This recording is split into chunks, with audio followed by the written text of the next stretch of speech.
Assalamualaikum warahmatullahi wabarakatuh. Perkenalkan, nama aku Jessica Manora dengan NIM 2001718, Prodi Sastra Indonesia, Fakultas Bahasa dan Seni, Universitas Negeri Padang. Tujuan aku membuat video ini yaitu ingin menjelaskan tentang hakikat filsafat, sejarah filsafat, dan filsafat Yunani. Tonton penjelasannya.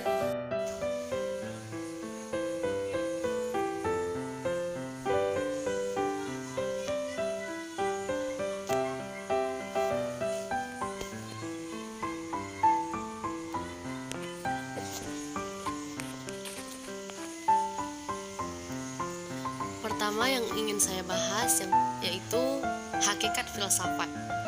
Secara etimologi, filsafat dari kata filosofia, yaitu philo berarti cinta atau sahabat, sophia yang berarti kebijaksanaan atau kebenaran. Berdasarkan asal-usul filosofia, berarti cinta kepada kebijaksanaan atau sahabat kebijaksanaan. Dengan kata lain, filsafat adalah mencintai hal-hal yang bersifat bijaksana. Filsafat menurut para ahli yang pertama menurut Plato, filsafat adalah pengaturan yang berminat mencapai pengetahuan kebenaran. Menurut Aristoteles, filsafat adalah ilmu pengetahuan yang meliputi kebenaran yang terkadang di dalamnya ilmu-ilmu metafisika, logika, retorika, etika, ekonomi, politik, dan estetika.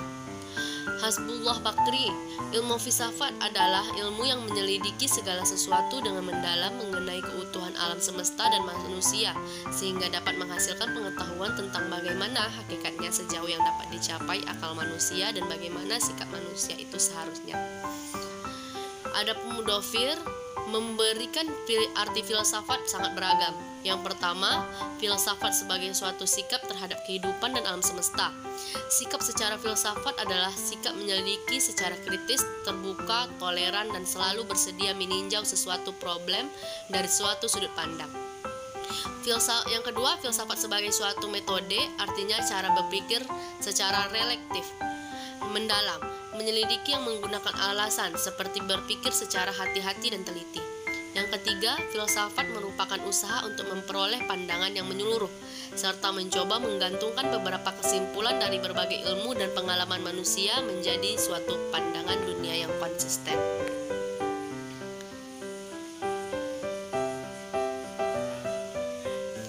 Yang kedua yaitu sejarah filsafat. Sejarah filsafat adalah salah satu subbidang sentral tradisional dari filsafat yang mungkin dianggap sebagai cabang dari disiplin sejarah daripada filsafat, yang dikenal lebih membahas kepada sejarah ilmu pengetahuan dan bukan cabang ilmu pengetahuan itu sendiri. Sejarah filsafat meneliti para filsuf besar, pengaruh satu filsuf terhadap yang lain, seperti bagaimana pengaruh pemikiran Aristoteles dalam pemikirannya Aquinas, Husserl pada Heidegger, atau Freud dalam pemikirannya Russell.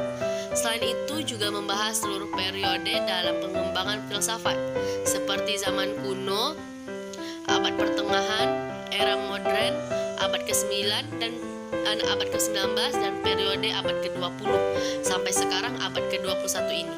Jadi pembahasannya dalam kajian sejarah filsafat adalah berusaha untuk memahami tokoh-tokoh besar, pengaruhnya terhadap orang lain, dan pentingnya mereka untuk isu-isu abadi dan kontemporer.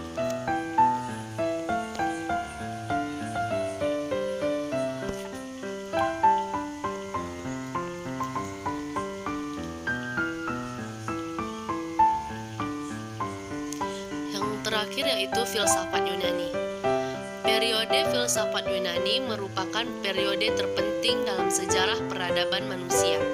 Hal ini disebabkan karena pada saat itu terjadi perubahan pola pikir mitosentris, yaitu pola pikir yang sangat mengandalkan mitos untuk menjelaskan fenomena alam.